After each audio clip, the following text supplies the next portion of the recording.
কবে আর কবে বন্ধু ঘুচাবে মোর মনের অন্ধকার তুই কেনে তোর আঁচল দিয়া সে জল কেনে অভাগিনীর শূন্য ঘরে ফিরবি কবে আর। এবার এই যে অংশটা আমাদের পিছনে এটা করতে হবে, বুঝতে হবে পিছনে। তো তার আগে আমরা এই আঁচলের জায়গাটা কুচি করে নেব। চলো একদম শেষের দিক থেকে কুচি করে নেব। এবার আমাদের প্লেটটাকে সুন্দর করে পরপর আমরা সাজিয়ে নেব।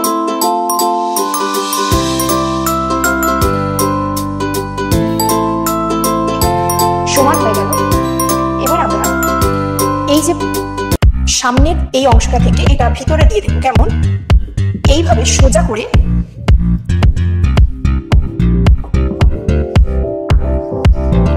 আমরা বাইরে বের করে দিলাম, দিয়ে এই অংশটা একটু সমান করে দিতে হবে। দেখো এবার এই যে অংশটা আমাদের বাড়তি অংশটা এটা আস্তে আস্তে আস্তে আস্তে এইভাবে একটু টেনে পিছনে এবার এই প্লেটগুলো একটু সুন্দর করে সাজিয়ে দিতে হবে।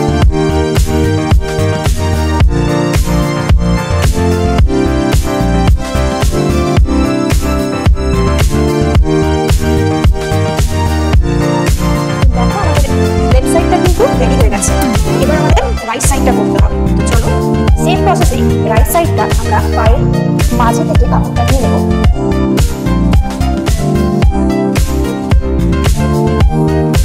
এবার এই অংশটা আমরা ঠিক পিছনের সাইডে যেখানে এই পার্টটা রেখেছিলাম ওখানেই আমরা এই অংশটা দিচ্ছি।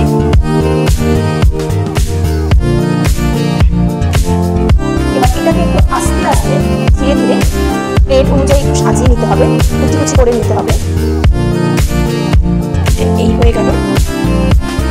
এবার আমাদের এই যে অংশটা এটাতে একটু সময় করে আমাদের মানে একটু সময় ধরে এটা একটু প্লেট করতে হবে। তো এখন আমি নর্মাল ভাবে করছি, কিন্তু এটাকে সুন্দরভাবে প্লেট ফেলতে হবে। ঠিক আছে,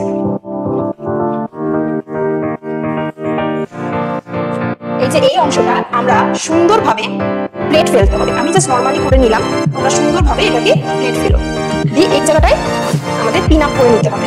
আর এই অংশটা একটু আমরা বাড়তে হবে, এই যে এই অংশটা একটু বাড়তে করে আমরা এখানটা এটা রাখবো। এটা নাও রাখতে পারো, কারণ এখান থেকে যেহেতু বেল্ট করা হবে তো এটা এইভাবে জাস্ট অল্প একটু রাখবো। দেন আমাদের এবার আঁচলের কথা, তো এখানে আমাদের পিন আপ করতে হবে। এবার এটাকে ঘুরিয়ে এনে আমরা এইভাবে সামনে থেকে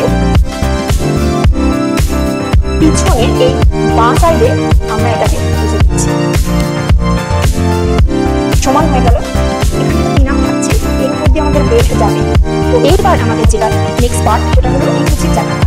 এটা দেখো এই দুটো অংশ অর্থাৎ এটা আর এটা দুটো অংশ, এই দুটো অংশ অর্থাৎ এটা আর এটা এই দুটো অংশ থেকে এই ওয়ান এটা একটু কুচি কুচি করে নিতে হবে যাতে প্লেটটা খুব সুন্দরভাবে সাজানো থাকে, সেটা একটু দেখতে হবে। দেন এবার এটার সাথে আমরা এটা পিন করবো, একটু ভিতরের দিকে দিয়ে এই পিন করছি।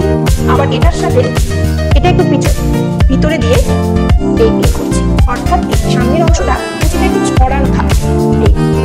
এবার দেখো আমি দুটো অংশ পিন আপ করে দিয়েছি। এবার আমাদের দেখো দুটো পার্ট কেমন আসছে, সুন্দরভাবে এই কুচির জায়গাটা ছড়ানো এবং পিছনের অংশটাও এই